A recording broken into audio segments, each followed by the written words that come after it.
नमस्कार दोस्तों, आप सभी का स्वागत है हमारे इंस्टीट्यूट चैनल सरस्वती जी के क्लासेस में। आज की इस क्लास में हमने जो नया टॉपिक लिया है वो है झारखंड का आधुनिक इतिहास।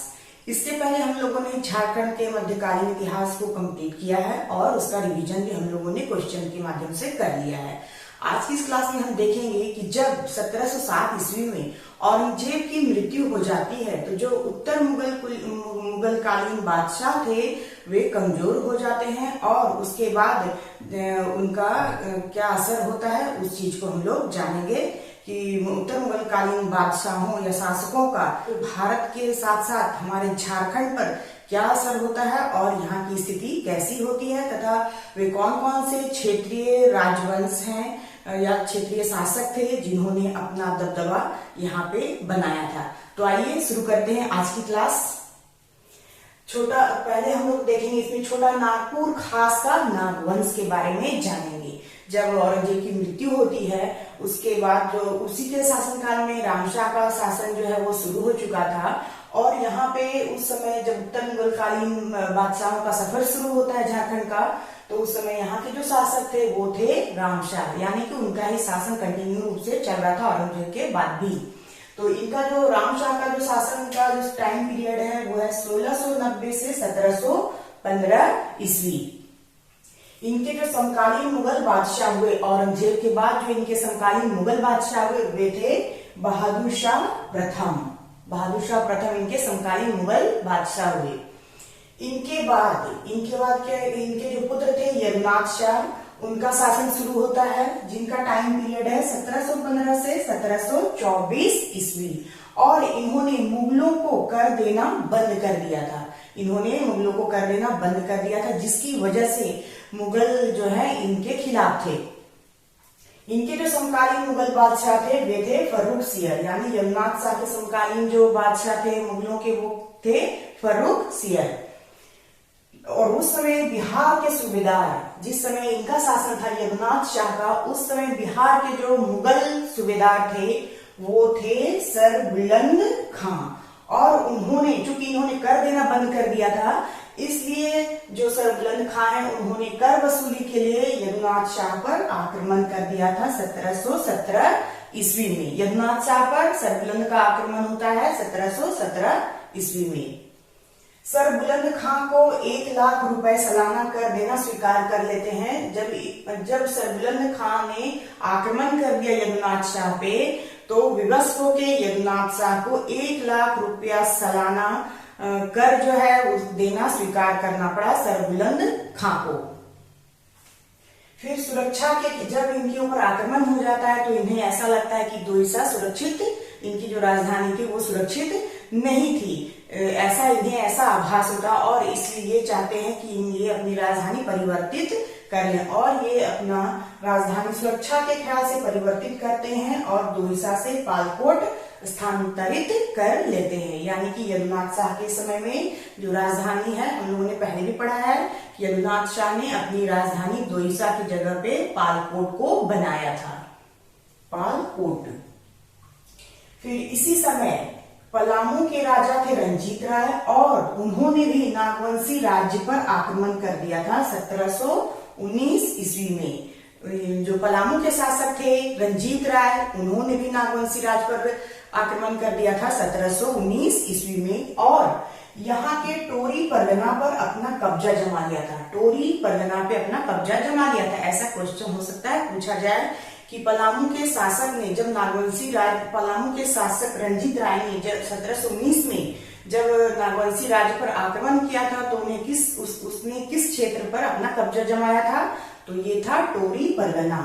टोरी परगना पर उन्होंने अपना कब्जा जमा लिया था और ये कब्जा उनका लगातार 3 सालों तक कायम रहा था, 3 सालों तक। फिर इसके बाद जो नागवंशी शासक आया उसमें कुछ खास उतना महत्वपूर्ण नहीं है, इसको सिर्फ हम लोग जान लेंगे क्रमवार रूप से कि कौन से शासक थे और उस समय वो कितना कर मुगल सूबेदार को दिया करते थे।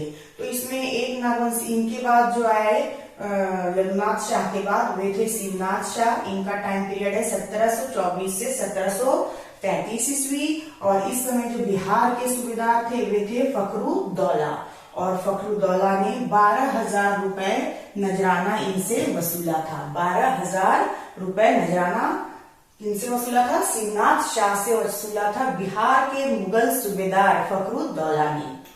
फिर इनकी मृत्यु के बाद आते हैं उदयनाथ शाह। उदयनाथ शाह का टाइम पीरियड है 1733 से 1740 ईस्वी, और इनके टाइम में जो बिहार के सूबेदार थे वे थे अलीवर्दी खां। बिहार के सूबेदार थे अलीवर्दी खां, और इनके बारे में उतना कुछ विशेष जानकारी नहीं कर के बारे में। इनके बाद जो आते हैं वे हैं श्याम सुंदर नाथ शाह। उदयनाथ शाह के बाद आते हैं श्याम सुंदर नाथ शाह, जिनका टाइम पीरियड है 1740 से 1745 ईस्वी, और इन्हीं के समय में प्रथम मराठा आक्रमण हुआ था झारखंड के ऊपर। प्रथम मराठा आक्रमण झारखंड के ऊपर कब हुआ था? तो किनके काल में हुआ था? तो ये हुआ था श्याम सुंदर नाथ शाह के काल में, इसलिए इसे जानना जरूरी है। ऐसा क्वेश्चन एग्जाम्स में पूछा जा सकता है। मराठों के आगमन का सिलसिला 19वीं सदी के प्रथम दशक तक चलता रहा। झारखंड पे मराठों के आक्रमण का सिलसिला 19वीं सदी के प्रथम दशक तक चलता रहा था। 1742 ईस्वी में मराठा भास्कर राव पंडित के बंगाल आक्रमण के दौरान, जब वे बंगाल पर आक्रमण करने जा रहे थे, तो वे उनकी सेना जो है वो झारखंड के रास्ते ही बंगाल पहुंची थी। झारखंड के रास्ते से ही गुजरी थी और बंगाल पर आक्रमण किया था, जहां अलीवर्दी खां ने उन्हें खदेड़ दिया था। झारखंड क्षेत्र पर मराठों का आक्रमण जो है सर्वाधिक प्रभाव, मराठों का आक्रमण जब बार बार होने लगा तो उसका जो सर्वाधिक प्रभाव है वो राजनीतिक जीवन पर देखने को मिलने लगा। यानी झारखंड के राजनीतिक जीवन पर मराठों के आक्रमण का प्रभाव जो है वो नजर आने लगा। स्थानीय राजवंश अपने को स्वतंत्र घोषित करने लगे और अपनी स्थिति को सुदृढ़ करने लगे। अपनी स्थिति को मजबूत करने में वे लग गए, अपने आप को स्वतंत्र घोषित करने के बाद। मराठा आगमन का परिणाम यह हुआ कि जो मुगल प्रभाव था झारखंड पे वो बिल्कुल ही समाप्त हो गया, प्रभाव समाप्त हो गया।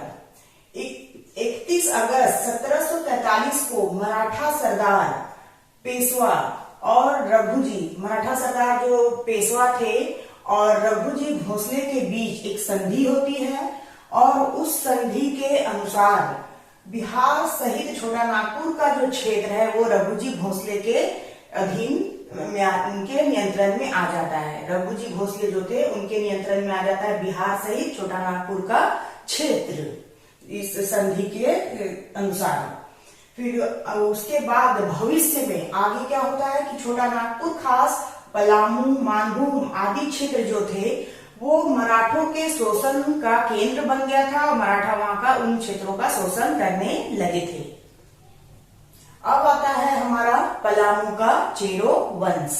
पलामू का चेरो वंश, इस समय जो चेरो वंश के शासक थे वो थे साहेब राय। इनका जो टाइम पीरियड है वह 1697 से लेकर 1716 तक। समकालीन मुगल बादशाह जो इनके समय में थे वे थे बहादुर शाह प्रथम, जिनका टाइम पीरियड था 1707 से 1712 ईस्वी। उसके बाद आता है जहांदार शाह का पीरियड, और फिर आता है फर्रुख सियर का। ये इनके समकालीन थे, चिरो शासक साहेब राय के समकालीन ये 3 मुगल बादशाह थे। पहले बहादुर शाह प्रथम, फिर जहांदार शाह, और तीसरे थे फर्रुख सियर। चिरो शासक साहेब राय की मृत्यु के बाद रंजीत राय जो है वो चेरो शासक बनते हैं, और इसी समय मुगल सूबेदार सरबुलंद खां थे। जो रंजीत राय जब शासक बनते हैं उस समय भी मुगल सूबेदार कौन थे? तो ये थे सरबुलंद खां। रंजीत राय ने नागवंशी राजा से टोरी परगना पर कब्जा कर लिया था। ये हम लोगों ने पहले भी छोटा नागपुर खास जब पढ़ा था उसमें पढ़ा था कि रंजीत राय ने छोटा नागपुर के नागवंशी राज पर आक्रमण किया था और उनसे टोरी परगना हासिल कर लिया था और उसको अपने अधीन रखा था 3 सालों तक, यानी कि 1722 ईस्वी तक टोरी का परगना जो है वो रंजीत राय के कब्जे में रहा था। इनके बाद जो शासक बने चेरो के वे थे जयकृष्ण राय। इनका टाइम पीरियड है 1722 से 1770 ईस्वी। और इन्होंने रंजीत राय को मार डाला था। ये जो जय श्री कृष्ण राय थे ये रंजीत राय के संबंधी भी थे और इन्होंने रंजीत राय की हत्या कर दी और इसके बाद राज्य पर कब्जा कर लिया था जय कृष्ण राय ने। इन्होंने रंजीत राय की हत्या करके राज्य को अपने कब्जे में ले लिया था। सर बुलंद खां ने इनसे 5000 रुपए सालाना कर वसूला था। ये जो थे जय श्री कृष्ण राय जो थे जिन्होंने रंजीत राय की हत्या करके राज्य को अपने अधीन कर लिया था, उनसे जो बिहार के सूबेदार थे सर बुलंद खां, इन्होंने इनसे 5000 रुपए सालाना कर वसूला था। बिहार के मुगल सैन्य अधिकारी, बिहार के जो एक मुगल सैन्य अधिकारी थे हिदायत अली, इनका आक्रमण जो है पलामू के चेरो क्षेत्र पर हुआ था। और जो सैन्य अधिकारी होते थे उन अधिकारियों के मामले में जो अंतिम आक्रमण इसे माना जाता है। ये जो सैन्य अधिकारी थे हिदायत अली का आक्रमण जो होता है पलामू क्षेत्र में, जो हस्तक्षेप होता है हिदायत अली का, ये अंतिम हस्तक्षेप माना जाता है पलामू क्षेत्र पर। पलामू क्षेत्र पर मुगल अधिकारियों का जो हस्तक्षेप था उसमें अंतिम आक्रमण किसका था, तो हिदायत अली का था। फिर मुगल की जगह अब मराठों का प्रभाव जो है पलामू पर आ चुका था, छा चुका था। मुगल की जगह मराठों का प्रभाव जो है पलामू पर छा चुका था 1750 से 1765 ईस्वी के बीच। और इस समय जो दक्षिणी पलामू है वो चेरो वंश के कब्जे में था और जो उत्तरी पलामू था वो राजपूत और मुस्लिम जमींदारों के कब्जे में आ चुका था। यानी जो जब मराठों का कब्जा पूरी तरह से पलामू पर प्रभाव जब पड़ जाता है तो दक्षिण पलामू का भाग चेरो वंश के कब्जे में रहता है, लेकिन जो उत्तरी पलामू था वो राजपूत और मुस्लिम जमींदारों के कब्जे में आ जाता है। फिर जय श्री कृष्ण राय का जो दरबार था, जय श्री कृष्ण राय जिन्होंने रंजीत राय की हत्या की थी, उनका जो दरबार था वो षड्यंत्र का अखाड़ा बन चुका था। जय श्री कृष्ण राय का जो दरबार था वो अब षड्यंत्र का अखाड़ा बन चुका था। और ये जो समय था जब खुद घर में अगर झगड़ा होने लगे तो इसका फायदा बाहरी लोग उठाते हैं और यही चीज यहाँ पे भी लागू हुआ था। इसका ये जो परिस्थितियां बनी थी उस समय बाह्य शत्रुओं के लिए ये परिस्थितियां बहुत ही उत्तम परिस्थिति उपलब्ध हो चुकी थी। बाह्य शत्रुओं के लिए यहाँ का रास्ता जो है बिल्कुल खुल चुका था और इसी का फायदा उठाया था अंग्रेजों ने। जब जो जय श्री कृष्ण राय जो है उनका दरबार षड्यंत्र का अखाड़ा बन गया, जब आप लोग अपने में ही उलझने लगे तो बाहरी लोगों के लिए ये बहुत ही उत्तम परिस्थिति बनी और इसी का फायदा उठाया अंग्रेजों ने और अंततः अंग्रेजों का प्रवेश हुआ हमारे झारखंड में। तो इसकी चर्चा हम अगले नेक्स्ट क्लास में करेंगे। आज के लिए बस इतना ही। नेक्स्ट क्लास में हम अंग्रेजों का आगमन झारखंड में कैसे हुआ इसको जानेंगे। तब तक के लिए धन्यवाद। जय हिंद, वंदे मातरम।